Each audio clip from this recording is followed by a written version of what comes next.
প্রচলিত পদ্ধতি নয়, বৈজ্ঞানিক পদ্ধতিতে মানসম্মত উপায়ে বাণিজ্যিকভাবে উৎপাদিত হচ্ছে শুটকি। একটি বেসরকারি প্রতিষ্ঠানে হাত ধরে শুরু হয় এই উৎপাদন প্রক্রিয়া বেশ সাড়া ফেলেছে। এর জন্য গুনতে হচ্ছে কিছুটা বাড়তি অর্থ। তবে ওজন বেশি, গুণগত মান ও স্বাস্থ্যসম্মত হওয়ায় বাড়ছে এর চাহিদা। দেশের বাজার ছাড়িয়ে রপ্তানি হচ্ছে বিদেশেও।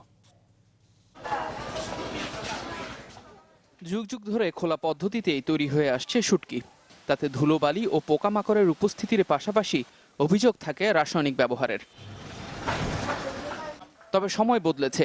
এখন বিষমুক্তভাবে কক্সবাজারে উৎপাদিত হচ্ছে শুটকি, যার নাম টায়ার পদ্ধতি।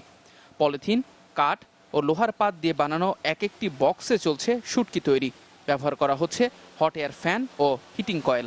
খাস করেছে লবণ ছাড়া, তারপরে বিষ ছাড়া। মাছ চুয়া ঢুকে না, কিছু ঢুকিতে পারে না। একটা মাছ বসতে না পারে ওইভাবে কাজ করি।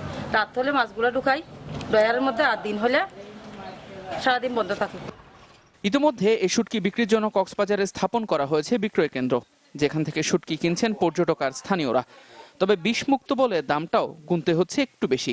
এখানে এরা বিষ মুক্ত, কেমিক্যাল মুক্ত কারণে এখানে আমাদের দিল্লি মানে প্রশাসনের লোকেরা নিয়ে যাচ্ছে, অনেক সরকারি লোকেরা আমাদেরকে সাপোর্ট দিচ্ছে। আপনার বিষ নাই এবং লবণ নাই, ধুলাবালি নাই এবং খাওয়া ভালো ইন্টারেস্ট। এই শুটকি উৎপাদনে টানা ৩ বছরের গবেষণা চালিয়েছে সামুদ্রিক মৎস্য ও প্রযুক্তি কেন্দ্র।